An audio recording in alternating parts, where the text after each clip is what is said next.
तकदीर उन्हीं की बदलती है जिनके इरादे मजबूत होते हैं।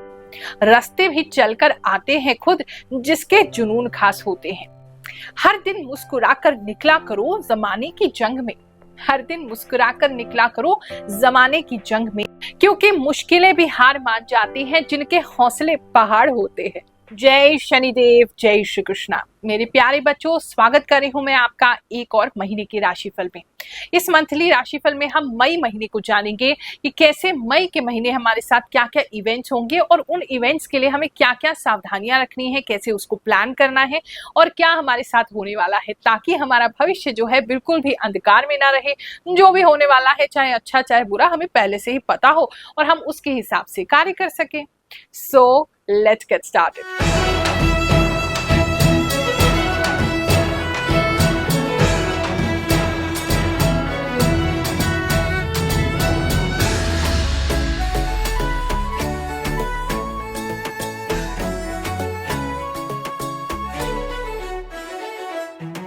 ये राशिफल जैसा कि आप जानते हैं आपकी चंद्र राशि जो है, जो सही आपका मून साइन है उसके अकॉर्डिंग है और साथ में जो मुझे आभास शक्ति है उसके हिसाब से भी मैं आपको बताती हूँ।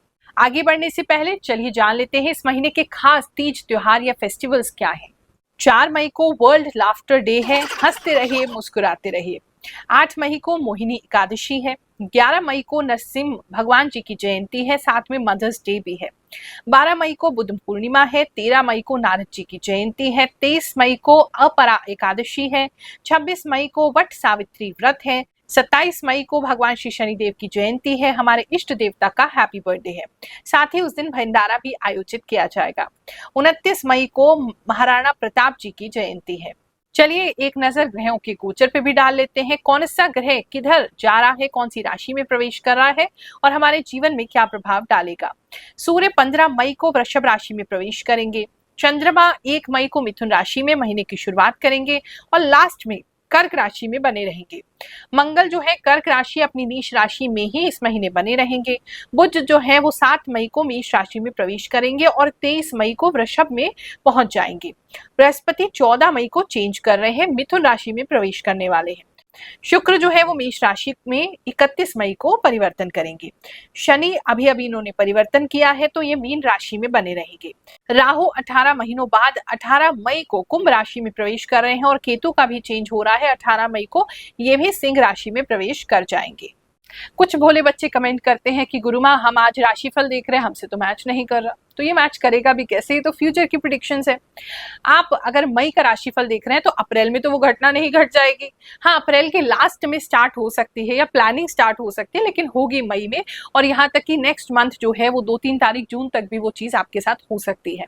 तो इसीलिए इतनी जल्दी किसी कंक्लूजन पे ना पहुंचे। बहुत सारे एस्ट्रोलॉजर देखे होंगे आपने जो हवाई बातें करते हैं कि हमें आजमाने के लिए महीना रुक जाओ और फिर देखना क्या क्या होता है। तुला राशि वालों, चलिए जानते हैं जो मई का महीना है आपके लिए क्या लेकर के आएगा।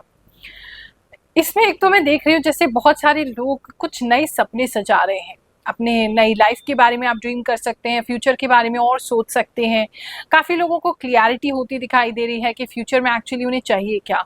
तो रात में भी सो रहे हैं तो आप अपने फ्यूचर के बारे में सोच रहे हैं। कोई विचार भी आपको आ रहा है तो कहीं ना कहीं उसे अपने फ्यूचर से अलाइन करके सोच रहे हैं कि अगर ये हमने निर्णय लिया, डिसीजन लिया, तो फ्यूचर में इसका इम्पैक्ट क्या होगा। तो बहुत ज़्यादा फ्यूचर ओरिएंटेड ये जो महीना है आपके लिए रहने वाला है।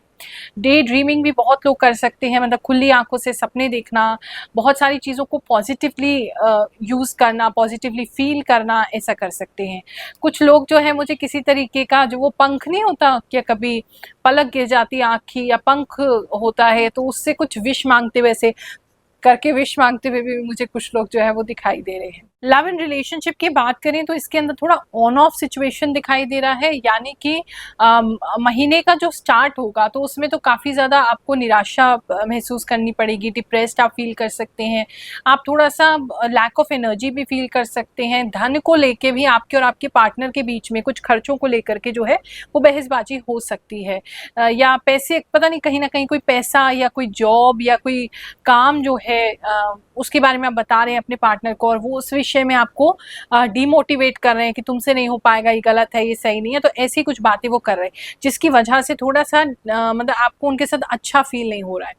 फिर महीने का जो 15 दिन बाकी के जो होंगे वो अच्छे होंगे, काफ़ी पॉजिटिव फील करेंगे। आपके पार्टनर आपको खुश करने के लिए कहीं ले जा सकते हैं, कोई गिफ्ट दे सकते हैं, कुछ लाइट जैसा दिखाई दे रहा है, या तो ऐसी किसी जगह पे लेके जाएंगे जहाँ लाइट्स बहुत ज़्यादा हैं, या आपको कुछ ऐसा चमकीला सा कुछ वो गिफ्ट कर सकते हैं जिसमें चमकीली बहुत ज़्यादा है, कुछ सिल्वर या गोल्डन कलर, सिल्वर ज़्यादा लग रहा है। तो इस तरीके की चीज़ों से वो आपको खुश करने की कोशिश करेंगे।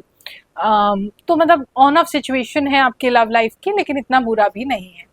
बात करें अगर जो सिंगल्स हैं, सिंगल्स को इस समय में उनके भाभी के थ्रू कोई रिश्ता आ सकता है। भाभी हो सकते हैं, भाभी के मायके वाले हो सकते हैं, मतलब कहीं ना कहीं भाभी के ससुराल पक्ष से कोई रिश्ता आता दिखाई दे रहा है। सिंगल्स के लिए वो काफ़ी अच्छा है। या फिर आप किसी शादी में जाएंगे या किसी फंक्शन में जाएंगे, वहाँ पर कोई व्यक्ति है जो आपको प्रपोज कर सकता है या आपके लिए रिश्ता भेज सकता है। दूसरा सिचुएशन कुछ सिंगल्स के लिए दिख रहा है, लेकिन वो ऐसा दिख रहा है जैसे कोई शादीशुदा व्यक्ति है वो आप पे लाइन मार रहा है, तो उससे थोड़ा बच के रहना। बाल बच्चेदार भी है। फैमिली लाइफ की बात करें तो फैमिली इस समय जो है वो काफ़ी ज़्यादा कोल्ड आपकी तरफ रहेगी, मतलब आपकी इमोशंस की कदर आपकी फैमिली में इस समय में नहीं होगी। मदर है या आपकी ग्रैंड मदर है, आपकी दादी हैं, आपकी नानी है, या आपकी माँ है, या आपकी बड़ी बहन है, बहुत ज़्यादा मतलब आपके ऊपर आपकी फीलिंग्स पे इस समय वो किसी तरीके का ध्यान नहीं देगी। आपको कोई चीज़ बुरी भी लग रही है, आप मना कर रहे हैं ये नहीं करना है, लेकिन वो उस चीज़ को बिल्कुल ही इग्नोर कर देंगे आपकी फीलिंग्स को, ऐसा मुझे लग रहा है। तो बहुत ज़्यादा कोल्ड वाइब्स जो है वो आ रही हैं आपकी फैमिली से। फैमिली आपके इमोशंस को इस समय बिल्कुल भी नहीं समझेगी। एक आदेश दे दिया ये करना है तो करना है, तो वो इस तरीके की चीज़ें जो है वो आपके लिए होने वाली हैं। तो आपको कोई समझेगा नहीं फैमिली में, थोड़े से क्लोज्ड ऑफ जो हैं वो लोग रहेंगे, अपने काम में बिजी हैं, समझ नहीं रहे हैं, ऐसा भी हो सकता है। लोग बिल्कुल हैरान हो जाते हैं जब यहीं से बैठे बैठे उनके जीवन में क्या घटित होने वाला है हम उनको बताते हैं। ऐसे ही कुछ लोगों के कमेंट्स पढ़ते हैं, फिर आगे का राशिफल जाने के। गुरुमा, जो आपने इस वीडियो में फॉरेन करेंसी और ट्री की बात की है वृश्चिक राशि की, वह मेरे साथ बिल्कुल है। मैं डॉलर में ट्रेड करती हूँ, पॉपुलर ट्री फार्मर हूँ। वाइफ की रिलेशन की बात अभी 2 मिनट पहले ही हुई। I received Mexico offer internally from my company. Thanks Guruma. जैसे कि आपने बोला मेरे हस्बैंड के हेडेक और चक्कर वाली बात, गुरुमा ये रिश्ते वाली बात तो आपने बिल्कुल बिल्कुल सच बताई है। Seriously Guruma I am appreciate your prediction. जय गुरुमा, आपने जो आज की राशि बताई है प्रॉपर्टी के लिए, भूमि के लिए, वो बिल्कुल सही है। मेरे हस्बैंड की फैमिली के साथ हमारे हिस्सा बंटवारा की लड़ाई चालू है। प्रणाम गुरुमा, आपका बात 100% सही हुआ। पिछले वीडियो में आप बोले थे खाना बनाते दिख रहे हैं। मैं कभी अपने लिए खाना नहीं बनाता, लेकिन दीदी नहीं थी तो मैंने भांजे के साथ मिलकर खाना बनाया है। माँ, आपकी गुरुवाणी बिल्कुल 100% ट्रू है। राधे राधे गुरुमा, सही बोला आपने, एग्रीकल्चर का ही काम कर रहा हो, सच बोलते हो आप गुरुमा। आज 14 मार्च गुरुद्वारा में प्रोग्राम था, मैं गया था और अपने आज ही कहा कि गुरुद्वारा जाएंगे। बिल्कुल सही कहा था गुरुमा आपने। राधे राधे। प्रणाम गुरुमा, कर्क राशि के लिए 1 अप्रैल से 8 तक आपने बोला था तुम्हें पैसों के मामले में कोई धोखा मिलेगा, फ्रॉड निकले, आपने सच बोला। गुरुमा सही कहा था आपने, जो बोले वही सब हुआ। गुरुमा, मेरे घर के सामने एक गौशाला है।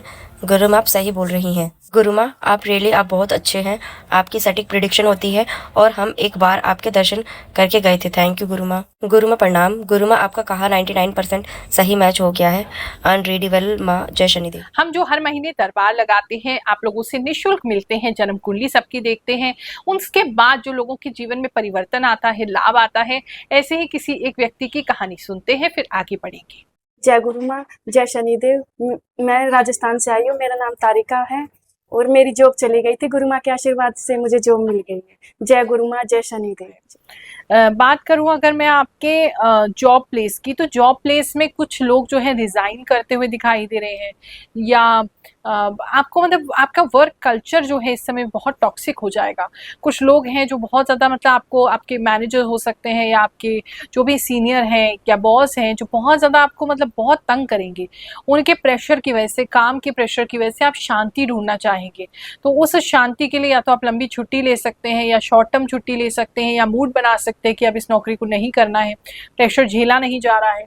या कुछ लोग लिटरली रिज़ाइन भी कर सकते हैं, या फिर कंप्लेंट कर सकते हैं। आप किसी हायर जो भी आपके बॉस हैं उनको भी कंप्लेंट कर सकते हैं। मतलब किसी तरीके से आप शांति चाहेंगे अपने जॉब प्लेस में जो नहीं मिल रही है आपको। बात करूं अगर मैं आपके बिजनेस की, तो बिजनेस में बहुत सारे लोग जैसे वेटिंग कर रहे हैं कुछ नया स्टार्ट करने का, तो ये महीना थोड़ा वेटिंग में ही ज्यादा लग रहा है। एटलीस्ट हाफ ऑफ द महीना या हाफ से ज्यादा जो है वो कहीं ना कहीं वेटिंग में ही चला जाएगा। तो वो चीज जो है, आप कुछ नया स्टार्ट करना चाहते हैं लेकिन वो स्टार्ट नहीं हो रहा है, तो उसको लेकर के थोड़ा डिफिकल्टी आपको फेस करना पड़ सकता है। कुछ लोग अगर मेडिसिन लाइन से कंसर्न रखते हैं, कोई भी आयुर्वेदिक मेडिसिन है आपकी, कोई होम्योपैथिक मेडिसिन है आपकी, एलोपैथिक मेडिसिन है, आप केमिस्ट है, फार्मेसी है आपकी, या मैन्युफैक्चरिंग है आपकी दवाइयों की, या डॉक्टर हैं आप, या मेडिकल प्रोफेशन से जुड़े हैं, तो उन लोगों के लिए कुछ नया खबर जो है वो इस समय में आ सकती है, ऐसा मुझे कुछ लोगों के लिए दिख रहा है। अदरवाइज एग्जिस्टिंग बिजनेस जो है आपका, वो आपका नाम सम्मान उसमें जरूर बढ़ेगा इस समय, तो आपके नाम सम्मान से अट्रैक्ट होकर काफी सारे नए कस्टमर्स जो हैं वो आपकी तरफ आ सकते हैं। किसी के लिए पर्टिकुलर मैसेज है, जैसे खुजली जो है, खासकर हाथों में, कलाइयों में खुजली आपको बहुत ज़्यादा हो सकती है। कोई व्यक्ति जो है गलत घड़ी पहन सकता है, या घड़ी का कोई मेटल है जो आपको सूट नहीं कर रहा, तो उससे आपको बहुत रैशेस आपकी कलाई पे हो सकते हैं, या कोई ब्रेसलेट आप पहन रहे हो उससे रैशेस हो सकते हैं, तो वो चीज़ आपको ध्यान देनी है। ऐसा कोई चीज़ आपने इस मंथ में पहनना नहीं है, यूज़ नहीं करना है। इस समय में थोड़ा सा ना आप शाय, या मतलब बाहर निकलेंगे ना तो थोड़ा सा अपने आप में रहना, कम बोलना, शाय रहना, अपनी बात को कह नहीं पाना, ऐसी चीज़ें होंगी। या कोई व्यक्ति आपके साथ है जिसकी वजह से आप अपनी बात नहीं कह पा रहे, ऐसा मुझे काफ़ी लोगों के लिए जो लग रहा है। इस समय में कुछ लोग अपने बालों को कलर करा सकते हैं या डाई करा सकते हैं। कुछ लोग एक्सपेरिमेंटल कोई कलर भी कराते हुए, कोई नया कलर है जो आपने आज तक नहीं कराया, वो भी आप करते हुए दिखाई दे रहे हैं। स्टूडेंट्स की बात करूँ तो उनके लिए बहुत अच्छा समय है, बहुत होपफुल है, बहुत पॉजिटिव है, बहुत अच्छी पढ़ाई जा रही है, आपको इंजॉयमेंट हो रही है पढ़ाई में, आपको ऐसे हर जगह जैसे अपनी पढ़ाई नजर आ रही है, हर चीज़ से आपको पढ़ाई याद आ रही है, तो कहीं ना कहीं आप पढ़ रहे हैं, उसको प्रैक्टिकली भी अप्लाई कर रहे हैं, और मतलब देख रहे हैं प्रैक्टिकली, थ्योरी प्रैक्टिकल कहीं मिल रहा है आपका, तो आपके लिए काफ़ी अच्छा दिखाई दे रहा है। अगर इस समय में कोई एग्जाम है तो आपका अच्छा ही जाएगा। हेल्थ को लेकर के बात करूं तो हेल्थ में किसी तरीके के कुछ दाने पीठ पे, कोई घमौरियाँ वगैरह, इस तरह की चीज़ें हो सकती हैं। मैंने आपको एलर्जी के विषय में तो बता ही दिया है, आपकी कलाई पे एलर्जी हो सकती है। कोई ड्रेस भी किसी को ऐसा हो सकता है, कोई ड्रेस का कपड़ा या ड्रेस सूट नहीं कर रही, उससे भी आपको एलर्जी, घमौरियाँ वगैरह हो सकती हैं। इस समय में सूंघने की शक्ति कुछ लोगों की बहुत बढ़ जाएगी, ऐसा मुझे लग रहा है, पता नहीं आप क्या कर रहे हैं, बट सूंघने की शक्ति आपकी बहुत अच्छी हो जाएगी। काफ़ी सारे फ्लावर्स को आप देख सकते हैं, बटरफ्लाइज को भी इस समय में देख सकते हैं। और हेल्थ की बात करें तो ठीक ही लग रहा है। अगर किसी को वाइट पैचेस की प्रॉब्लम है, सफ़ेद दाग की प्रॉब्लम है, तो वो हाथ पे किसी के बढ़ते हुए दिखाई दे रहे हैं। थोड़ा सा वैसे लग रहा है जैसे मतलब किसी चीज़ से आपको रिएक्शन हो रहा है, तो अगर एलर्जी है किसी चीज़ से तो उस चीज़ से आप इस महीने में दूर रहिएगा, वहाँ आपको हेल्थ इश्यूज जो है वो ज़्यादा हो सकते हैं। बालों को लेकर के थोड़ा सा आपको प्रॉब्लम हो सकता है, बाल बहुत ड्राई आपके हो सकते हैं, बाकी ऐसा कोई मेजर हेल्थ इशू मुझे नहीं दिख रहा है। चलिए अब बात करते हैं इस महीने के महा उपाय की। जैसे कि मैंने आपको बताया, राहु और केतु का जो ट्रांजिट है इस महीने हो रहा है, और लगभग 18 महीने बाद ये ट्रांजिट होता है, यानी कि 1.5 साल बाद राहु और केतु की स्थिति जो है वो बदलने वाली है। अब ये आपके जीवन में कैसे प्रभाव डालेंगे, ये तो आपकी जो पर्टिकुलर जन्म कुंडली है उस पर पता चलेगा। और बिना जन्म कुंडली दिखाए जानना चाहते हैं तो हमारे राशिफल से जुड़े रहें, आपको वीकली पता चलता रहेगा कि वो आपके जीवन में क्या प्रभाव डाल रहे हैं। लेकिन हाँ, राहु को अच्छा करने के लिए कुछ प्रैक्टिकल उपाय मैं आपको देना चाहती हूँ, जो इस महीने के महा उपाय हैं। दोनों राहु और केतु के लिए जरूर कीजिएगा, आपकी लाइफ बेहतर होगी। राहु जो है अगर आपके खराब है कुंडली में, तो इसके लिए आपको स्मोकिंग अगर करते हैं तो बिल्कुल छोड़ देना चाहिए। आपको उल्टा जो है सेवा भाव में लगना चाहिए, खासकर जो हरिजन होते हैं उनकी सेवा कर सकते हैं, उनके एजुकेशन के लिए, उनको आगे बढ़ाने के लिए, उनके बच्चों की एजुकेशन के लिए आप कुछ करेंगे तो आपको बहुत लाभ करेगा, राहु बहुत प्रसन्न होंगे। आप अपने लिए योगा मेडिटेशन कर सकते हैं, या किसी पहाड़ी इलाके पे जा सकते हैं, वहां भी आपको लाभ की प्राप्ति जरूर होगी। केतु जीवन में यदि कष्ट दे रहा हो, आपको लगता है हर्डल्स दे रहे हैं, तो सबसे पहले तो आप एल्डरली, जो कि ओल्ड पीपल होते हैं, जो जिनका उम्र हो गया है, बुजुर्ग हैं, आप उनकी सेवा करने में लग जाइए। किसी भी प्रकार से तन मन धन से उनकी सेवा कीजिए, आपको लाभ जरूर होगा। किसी वृद्धाश्रम में भी सेवा दे सकते हैं। साथ ही कुत्तों की सेवा, जो डॉग्स होते हैं, स्ट्रीट डॉग्स, उनकी सेवा करेंगे तो लाभ होगा। अगर किसी भी प्रकार की तांत्रिक एक्टिविटी में है, या आप कोई पैसा देते हैं किसी को तांत्रिक एक्टिविटी का, किसी तरह के तंत्र मंत्र का, वो बिल्कुल बंद कर दीजिएगा, केतु उसको पसंद नहीं करते हैं। अपने घर के ऊपर अगर आप एक ध्वज लगाते हैं, एक झंडा लगाते हैं, तो केतु उससे भी बहुत प्रसन्न होते हैं। और साथ ही जो बुजुर्ग लोग हैं, अगर आप किसी गवर्नमेंट हॉस्पिटल के बाहर जाएं तो वहां बहुत रोगी देखेंगे। उन रोगियों में से भी खासकर जो बुजुर्ग हैं, अगर आप उनकी किसी तरीके से सहायता कर सकें तो आपसे केतु बहुत प्रसन्न होंगे। ये महीना आपके लिए बहुत अच्छा जाए, ऐसी मैं कामना करती हूँ। आप सभी को आशीर्वाद भी देती हूँ। जय शनिदेव, जय श्री कृष्ण।